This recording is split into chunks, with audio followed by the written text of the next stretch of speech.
Processus électoral en RDC, le FCC continue d'exiger la mise en place d'une cour constitutionnelle impartiale et juste ainsi qu'une CENI inclusive et crédible. Emmanuel Ramazani Shadari l'a dit lors d'un entretien entre la délégation du FCC et les représentants du centre Carter à Kinshasa. Et puis nous irons également au Nord Kivu. Les déplacés de guerre installés dans le camp de Kanyaruchinia réclament l'assistance humanitaire estimée à 80 tonnes de vivres. Ce lundi, ils étaient dans les rues de Goma. Et pendant ce temps, les fidèles kimbanguistes ont organisé un sit-in ce lundi devant le siège du Parlement pour réclamer que la date du 6 avril soit déclarée journée fériée chômée telle que promis par le chef de l'État il y a 2 ans. Essentiel de l'actualité sur Télé 50, bienvenue à tous. Parlons d'abord de cet entretien entre la délégation du Front commun pour le Congo et les représentants du centre Carter. Au menu, l'évaluation du processus électoral en RDC. En l'absence du président de la cellule de crise, Raymond Chibanda, la délégation du FCC a été conduite par le secrétaire permanent du PPRD, Emmanuel Ramazani Shadari, qui a réitéré toutes les revendications du FCC, notamment la mise en place d'une CENI inclusive et crédible. Plus de détails dans cet élément. C'est le secrétaire permanent du PPRD, Emmanuel Ramazani Shadari, qui a conduit la délégation du Front commun pour le Congo auprès de l'équipe du centre Carter à Kinshasa. Au centre des échanges, l'évaluation du processus électoral en République démocratique du Congo. Déjà, non partant dans l'opération d'enrôlement des électeurs, le FCC a rappelé toutes ses revendications, notamment la mise en place d'une commission électorale inclusive et crédible, ainsi qu'une cour constitutionnelle impartiale et juste. La mise en place des cours d'appel dans toutes les provinces, la révision de certains articles de la loi électorale. Au-delà de ces revendications, la famille politique de Joseph Kabila dénonce l'intention manifeste du pouvoir en place de glisser au-delà du mandat constitutionnel. Tous les signaux l'annoncent. Ou encore l'organisation d'une fraude électorale à grande échelle, l'enrôlement des mineurs et la détention de plusieurs cartes d'électeurs par certains militants et membres de l'Union sacrée, y compris des machines à voter détenues à leur domicile, sont parmi les éléments probants. Les FCC s'interrogent comment aller aux élections avec une partie du territoire national occupée par des forces négatives, empêchant ainsi la participation de plus de 14 millions de Congolais. Au regard de toutes ces irrégularités, les FCC exigent la suspension immédiate du processus électoral en cours. Somme toute, et selon le chef de cette délégation, ces revendications doivent être prises en compte pour parvenir à l'organisation des élections crédibles et transparentes. Et au Nord Kivu, des milliers de déplacés de guerre installés dans le camp de Kanyaruchinia, dans le groupement de Muningi, en territoire de Nyiragongo, étaient ce lundi dans les rues de Goma pour réclamer l'assistance humanitaire estimée à 80 tonnes de vivres. Regardez. Donc la guerre coûte cher. Et le gouvernement se concentre à pouvoir mettre à disposition de l'armée des moyens pour pouvoir faire cette guerre. Et bien évidemment, et ça c'est toujours le thème à demande de tout le temps, le gouvernement ne doit pas fermer les yeux pour ce qui concerne les déplacés. Puisqu'au temps qu'on achète les armes, il faut qu'on achète aussi les vivres pour ceux qui sont vulnérables. C'est comme ça que le gouvernement est déjà arrivé ici 2 fois avec des vivres. Je peux vous annoncer que la semaine prochaine, il y a une mission du gouvernement qui va arriver ici pour, bien évidemment, cette question des vivres. Il y a des vivres qui ont été envoyés par les Émirats arabes unis, qui sont arrivés. Je n'ai pas encore posé la question au gouverneur comment ça s'est passé. Le temps pour les gouvernements de se réorganiser pour voir comment ils vont organiser les choses. Vous savez, toutes ces choses-là, ce n'est pas du tic-au-tac. C'est pas du tic-au-tac. Il faut une stratégie de distribution. Sinon, vous allez vous retrouver encore en difficulté. Il y avait des morts là-bas pour la distribution des vivres. Donc, je crois que je vais poser la question au gouverneur de province pour savoir comment cette aide a été réorientée. Et ça a été l'occasion pour moi hier de parler avec le Premier ministre pour lui dire qu'il y a urgence sur le terrain, puisqu'on sait que les déplacés n'ont plus rien à faire, n'ont plus rien à manger. Il faut absolument qu'il y ait quelque chose qui soit fait. Ils sont en train de marcher à cette heure. Merci. Oui, c'est vrai. Alors, il y a Est-ce qu'avec la force... Dans l'actualité également, le ministre de la Défense nationale et des anciens combattants, Gilbert Kabanda, a échangé avec le ministre des Armées françaises. En des termes clairs, Sébastien Lecornu a affirmé le soutien de l'armée française au FARDC.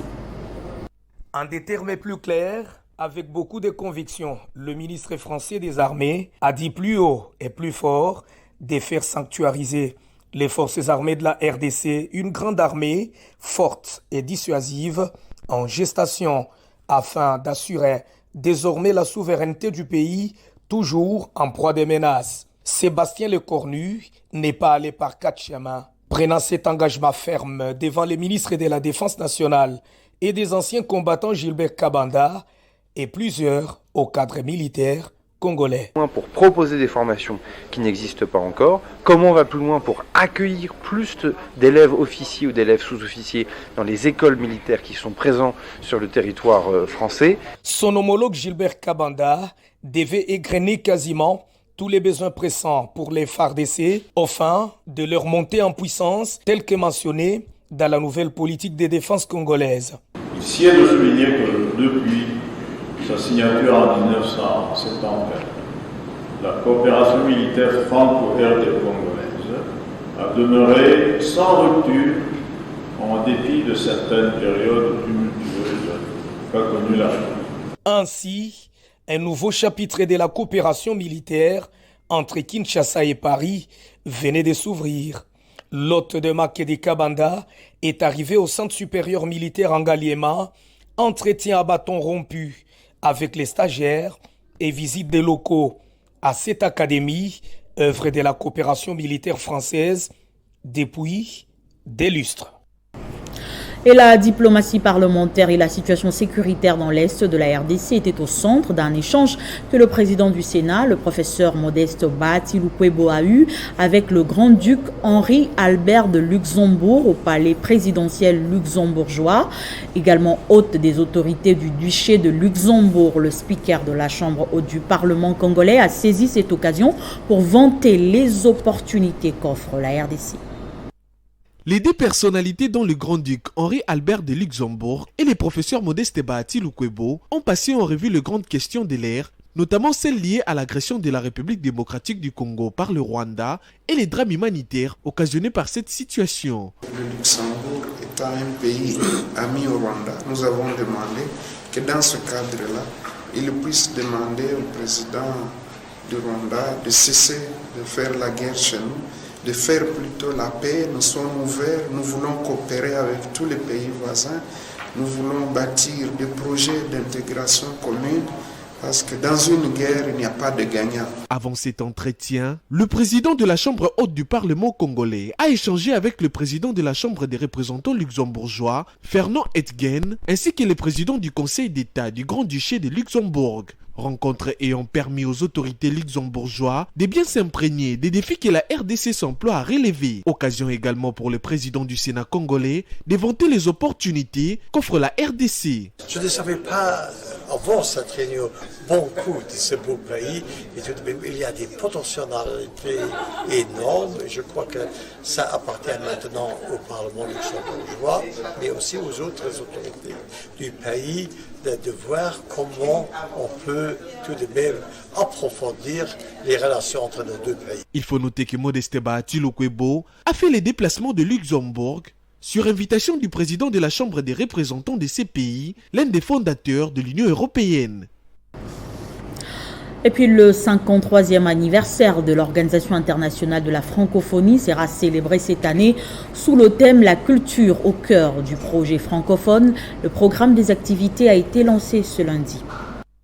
La francophonie doit être ce cadre propice permettant à notre pays d'être réellement partenaire dans la défense mondiale de la langue française et dans l'expression et l'expansion de la culture congolaise, dans toute sa richesse et sa diversité. Le 53e anniversaire de l'Organisation internationale de la francophonie est une fois de plus une opportunité de renforcer les liens d'amitié et de solidarité entre les pays membres de l'OIF, non seulement sur le partage de la langue française, mais aussi sur les valeurs communes que véhicule cette langue. À 53 ans d'âge, au lieu de basculer dans les déclins comme certaines institutions, bien au contraire, l'OIF, avec sa capacité d'adaptation perpétuelle aux mutations mondiales, prend de plus en plus de la vigueur et du relief. C'est le ministre de l'Intégration régionale et francophonie, Maître Didier Mazenga Mukanzu, qui a lancé officiellement le programme des activités du 53e anniversaire de l'OIF. Je procède au lancement officiel des activités du mois de mars, consacré au mois de la francophonie, qui célèbre cette année la création culturelle francophone, sa diversité, mais aussi la nécessité de valoriser son accès en ligne, sa découvrabilité. Par ailleurs, le groupe des ambassadeurs francophones accrédités en RDC promet tout son soutien pour le bon déroulement de ces activités dans la capitale francophone. Et puis la date du 6 avril n'est toujours pas déclarée jour férié et chômé. Pourtant, le chef de l'État en avait fait la promesse il y a 2 ans aux Kimbanguistes lors du centenaire de la première œuvre évangélique de leur chef spirituel. La situation serait bloquée au niveau du Parlement d'après une organisation de la société civile. La COSEC-AF a exigé lors d'un sit-in aux élus congolais de matérialiser la promesse du chef de l'État. À un mois de la date commémorative, les Kimbanguistes ont décidé d'attaquer le taureau par les cornes, c'est-à-dire manifester devant les 2 chambres du Parlement dont les présidents avaient été instruits de diligenter la mise en œuvre de ce jour férié en hommage à ce mouvement religieux. Pour la coalition des organisations de la société civile pour l'émergence du Congo et de l'Afrique, il est question de demander le respect de la promesse du chef de l'État faite à Kamba le 6 avril 2021. Voilà pourquoi aujourd'hui nous sommes ici pour demander aux politiciens congolais, aux intellectuels congolais, aux religieux congolais de reconnaître Kimbangu dans sa place. Donc ce que le président de la République a promis en Kamba le 6 avril 2021, ça doit être accompli. La COSECAF a mobilisé des jeunes et entend agir au nom de l'organisation religieuse. Mais depuis cette date, ça fait 2 ans. Il n'y a rien, on ne voit rien. C'est comme si le Parlement est en train de saboter la décision du président de la République. Nous sommes derrière la vision de cet électeur pour que cette date soit proclamée jour férié. L'organisation de la société civile poursuit 3 objectifs dont la recherche de l'autosuffisance alimentaire, la construction des infrastructures, l'éducation au développement et à l'entrepreneuriat. Pour rappel, c'est en effet le 6 avril 1921 que pour la première fois, Simon Kimbangu dévoilait son ministère de prédication et de guérison dans son village natal de Kamba. Et puis la directrice générale adjointe à l'Office congolais de contrôle est en mission de travail dans la province du Haut-Katanga. Christelle Mwabilou a fait ce déplacement pour une série de réunions préparatoires en perspective des rencontres interministérielles. C'est à 18h50, heure locale, que l'avion transportant la directrice adjointe de l'Office congolais de contrôle a atterri à l'aéroport international de Loano le dimanche 5 mars 2023. Au pied de l'avion, pour l'accueillir, cadres et agents de la direction provinciale de cette institution publique de contrôle de qualité de tout produit et marchandises. Christelle Mwabilou dit être venue dans le Haut-Katanga pour participer à une réunion préparatoire de hauts fonctionnaires de la République chargés de préparer les travaux interministériels sur les désengorgements des postes frontaliers des Kasumbalissa à la frontière avec la Zambie. Nous venons d'arriver dans la province du Haut-Katanga, c'est pour participer à la réunion bilatérale des hauts fonctionnaires. En fait, cette réunion est une réunion préparatoire à la réunion ministérielle qui aura lieu sur la congestion au niveau du poste frontalier de Kasumbalessa, la frontière entre la République démocratique du Congo et la Zambie. Son programme prévoit ensuite une descente à Kasumbalessa où va se tenir une réunion préparatoire. Et dans l'objectif de raffermir les relations de coopération maritime entre les ports de Houston aux États-Unis et les ports congolais, le directeur général des lignes maritimes congolaises, Jean-Claude Mukendi, revient d'une mission de travail effectuée à Houston dans l'État du Texas. Sur place, plusieurs accords ont été signés. L'objectif de cette mission aux États-Unis d'Amérique était de raffermir les relations de coopération maritime avec différents partenaires évoluant dans les secteurs maritimes et portuaires. Au port de Houston, dans l'État du Texas, le patron de l'armement national a obtenu des autorités portuaires des accords positifs pour relancer les activités du géant de mer, avec notamment l'obtention d'une priorité d'accostage et la tarification préférentielle et tant d'autres. Nous avons sollicité les félicitations suivantes. Obtenir une priorité d'accostage, obtenir une tarification préférentielle, obtenir des aires de stockage pour les conteneurs et entrepôts pour les cargaisons en vrac. À l'affût des potentiels partenaires, Jean-Claude Mukindi-Mbiamwiza a échangé fructueusement avec son homologue des Africa 2000, MOL, au menu de leur entrevue, les possibilités d'entretenir un partenariat gagnant-gagnant entre LMC et Africa 2000. On est en train de faire beaucoup de choses, c'est-à-dire d'ouvrir le bureau pour LMC ici au Texas et mettre leur bureau ici permanent et avoir des travailleurs qui vont manager aussi et travailler pour LMC au Congo. Avant d'éclore son périple au pays de l'oncle Sam, le patron du géant de mer a pris part à la conférence sur les perspectives économiques organisée à Woodland par la Chambre de commerce de Houston. Ouvert depuis le jeudi dernier, l'atelier sur les risques liés au blanchiment de capitaux s'est clôturé sur une note de satisfaction. 4 jours après, plusieurs recommandations ont été formulées aux participants. Regardez.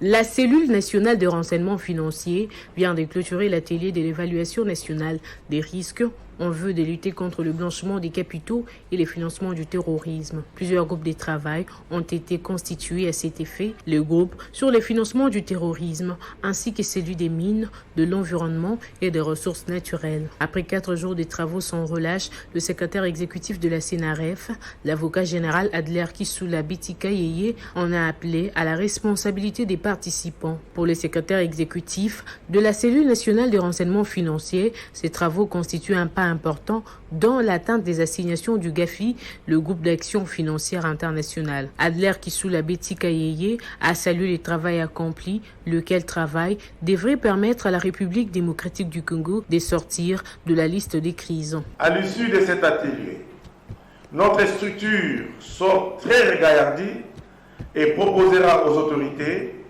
la révision de certains de nos instruments de lutte contre le blanchiment des capitaux et le financement du terrorisme.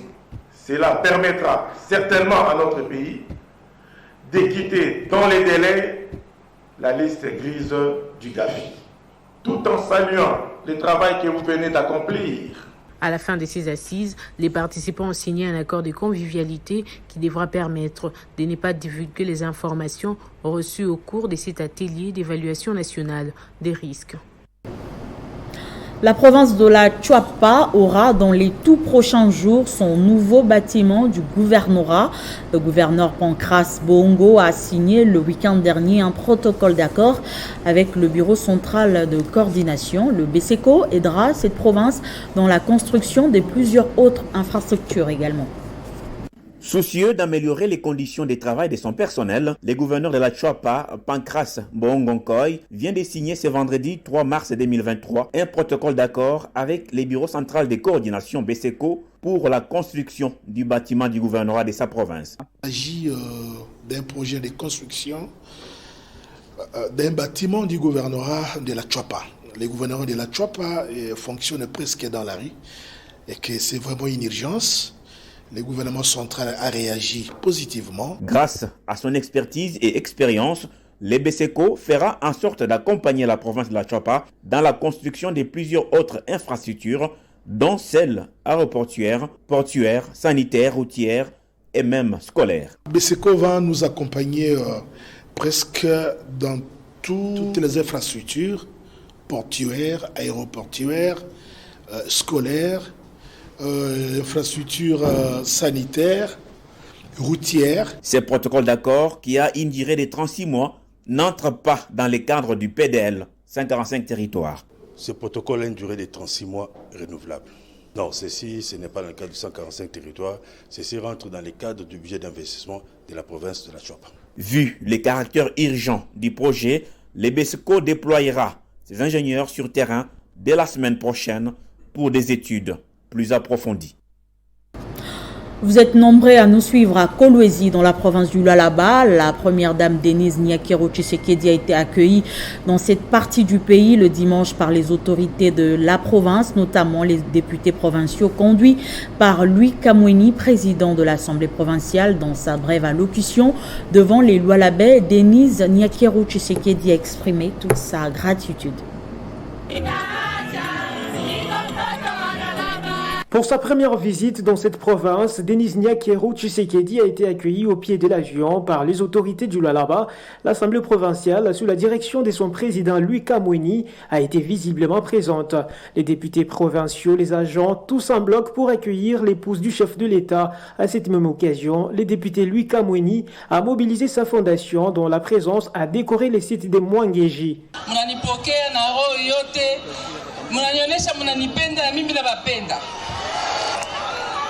Nitafuta kubasalimia na nibambie mkubwa wa nchi na basalimia mwe bote. Mimi nasema tena batoto yetu benye baenda ku masomo niko na lazima kufuata wakati ya kusumulia na mweye kubasensibiliser par rapport ya programme yangu ya excellence ya. Contre toute attente, la première dame a remercié toutes les personnes qui sont venues pour l'accueillir. Et puis aussitôt arrivée à Bukavu, la délégation du PCA de la Fondation Trésor Moutiki s'est rendue au territoire de Mwenga dimanche 5 mars dernier. Plusieurs escales ont dominé cette itinérance du couple du PCA de la TMF où il a posé des actions d'assistance en faveur de la population. Après près de 121 km parcourus en une journée sur la RN2 pour atteindre Mwenga, les cortèges du PCA de la Fondation Trésor Moutiki s'arrêtent en premier lieu à Kilongowe, où Madame Rena Moutiki remet les pannes aux femmes de cette localité pour bien célébrer le mois de mars. Direction Kassika, où le PCA de la TMF accompagné du couple royal François Moubenza pose la première pierre de construction du mausolée en mémoire des Congolais tués le 24 août 1998. Et toujours dans la chefferie de Louindi, la Fondation Trésor Moutiki sort des terres un marché à Kalambi pour faciliter la négoce des habitants. Accueilli chaleureusement au groupement d'Inganda, Rena Moutiki remet également le pan aux mamans et de son côté Trésor Moutiki remet un lot de médicaments pour soulager les malades démunis et paye en outre la totalité des factures des patients internés. Au nom de la population de l'aire de santé d'Inganda, dans la zone de santé de Mwenga, nous disons grand merci à Monsieur Trésor Moutiki Moutala, qu'il soit béni. Après réception des cadeaux, Trésor Moutiki a visité les centres de santé d'Inganda avant d'arriver tard dans la soirée à Mwenga, où les prêtres catholiques lui ont témoigné leur gratitude pour ses œuvres sociales. Nous avons la joie d'accueillir Trésor Moutiki. Sa fondation est en train de poser des actions concrètes pour aider les territoires de Mwenga. Nous avons le devoir de lui dire merci pour ce que nous sommes en train de voir et de visible. Ce lundi 6 mars, Trésor Moutiki arrive à la nouvelle ville minière de Kamituga pour la même cause. Leadership et élection, c'est le thème qui a fait l'objet d'une conférence samedi au siège national du parti politique Alliance des démocrates chrétiens du Congo. Cette activité qui a réuni plusieurs membres de la LDC a été organisée et présidée par le secrétariat général de cette formation politique. C'est sous le leadership de la ministre Adel Kaïna Maïna que le secrétariat général du parti Alliance des démocrates chrétiens du Congo, ALDEC en abrégé, a organisé cette activité. La journée était axée sur les termes le leadership et élection, une façon pour le parti d'affûter ses armes pour les élections qui pointent à l'horizon. Elle a connu la présence des cadres et plusieurs membres d'Alliance des démocrates chrétiens du Congo. La conférence était animée conjointement par Kabongo Doudou et Mouchewa Moulemba Jospin. Dans un cadre très serein, nous sommes un parti politique à obédience chrétienne. Nous prenons les valeurs de la famille. Et dans la famille, il faut qu'il y ait une proximité. Ce travail qui est fait, c'est un travail de fond. Nous faisons la politique de la fourmi, de la base à la tête. Aujourd'hui, c'était une formation des cadres, en commençant par les communaux jusqu'au comité national. Dans des termes très clairs et très précis, la formation s'est déroulée sur le leadership et les élections, qui sont des matières à jour pour armer et réarmer encore une fois de plus tous les potentiels candidats, tous les cadres du parti, à savoir quel discours, quelle attitude, comment faire sur le terrain. Notons que cette activité était une occasion pour ALDEC d'affûter ses armes pour 2023 en partageant les idées du parti à ses membres présents à la conférence. Et dans le cadre du mois de la femme, la fondation Fodiane de Didi Anzou a organisé une cérémonie de remise d'épargne aux mamans du district de Funa, membres de cette fondation, afin de les aider à mieux célébrer la journée du 8 mars. Héritier de Tamboa signe ce reportage. C'est dans la salle de fête Francis Bilamba, dans la commune des Kassavoubou, que l'activité a eu lieu vendredi dernier. Ces femmes sont venues répondre à l'appel de la fondation Fodiane de Didi Anzou. C'est sous une ambiance festive exprimée par des chants en son honneur que toutes ces femmes ont accueilli celui qu'elles appellent affectueusement la solution valable. Très ému par l'accueil chaleureux, le président fondateur de Fodiane a remis l'épargne à toutes les mamans présentes à l'activité.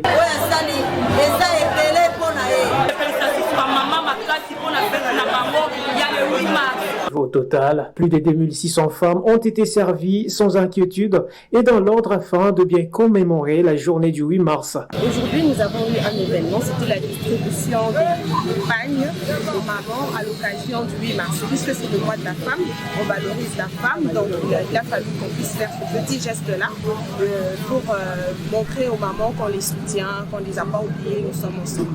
À travers cette grande cérémonie, Didi Anzou lance également un appel vibrant aux mamans des Kinshasa en général et des Funa en particulier, d'adhérer massivement à la fondation Fodiane qui a pour caractère social soutien aux femmes. Et pour avoir réussi à convaincre le gouvernement dans la réalisation des divers chantiers dans la ville de Kinshasa qui ont désengorgé majoritairement le district de Lukunga, les amis de Gisaro ont à l'issue d'une réunion exprimé leur soutien au ministre des Infrastructures et des Travaux publics. Les membres de l'association sans but lucratif, les amis d'Alexis Gisaro, venus sous un soleil accablant des différents quartiers, notamment Ngomba Kinkusa, Sangamamba, Kintsuka, Malueka, Kimbwala, Upen, Masikita et bien d'autres, se sont constitués en base naturelle. Question d'encourager leur digne fils de la commune de Ngaliema, élevé au rang de ministre d'État aux ITP, et les soutenir pour son plaidoyer mené auprès du gouvernement afin de réhabiliter les routes Nzolana dans le quartier Malueka, reliant la route de Matadi partant de Lupen à l'avenue Mamaemo dans le quartier Kintsuka-Pompage, en passant par les quartiers Kintsuka et Sangamamba. Sans oublier les travaux de lutte anti-érosive sur l'avenue Masikita et les travaux de construction du pont jeté sur la rivière Lubudi au Konluka. Quelques membres de cette association saluent la détermination et l'engagement du ministre Alexis Gisaro. Alexis Gisaro a déjà fait ses preuves en politique et nous, qui sommes le sien, nous allons le soutenir. Nous allons l'accompagner dans tout ce qu'il va entreprendre comme démarche politique. Il a lutté pour l'érosion, ce qui est très important, et ça a aidé même plusieurs personnes donc, pour leur aider à bien circuler. Il sollicite également du gouvernement l'éclairage public pour la plupart des routes construites et réhabilitées pour lutter contre l'insécurité dans certains quartiers. Enrôlement des électeurs pour finir, Freddy Mukendi s'est acquitté de son devoir civique à Chikapa en obtenant sa carte d'électeur et a profité de l'occasion pour inviter sa base à un enrôlement massif.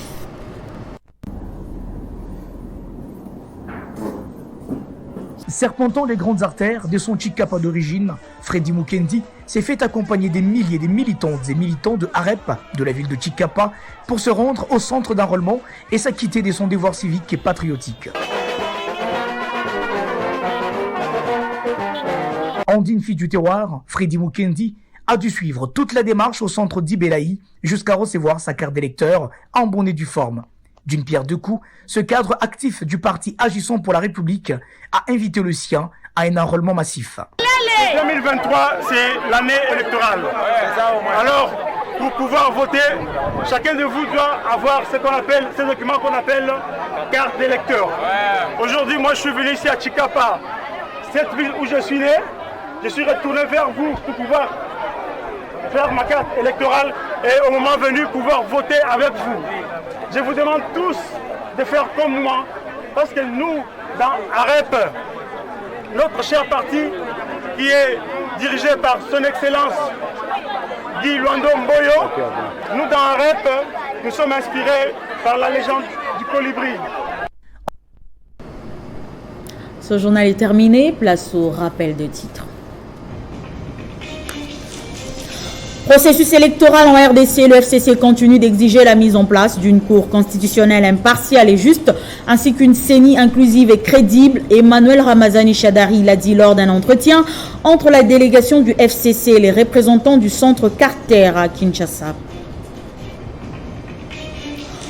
Au Nord Kivu, les déplacés de guerre installés dans le camp de Kanyaruchinya réclament l'assistance humanitaire estimée à 80 tonnes de vivres. Ce lundi, ils étaient dans les rues de Goma. Et puis les fidèles kimbanguistes ont organisé un sit-in ce lundi devant le siège du Parlement pour réclamer que la date du 6 avril soit déclarée journée fériée chômée telle que promis par le chef de l'État il y a 2 ans. Merci de nous avoir suivis. Je vous retrouve mercredi avec le même plaisir.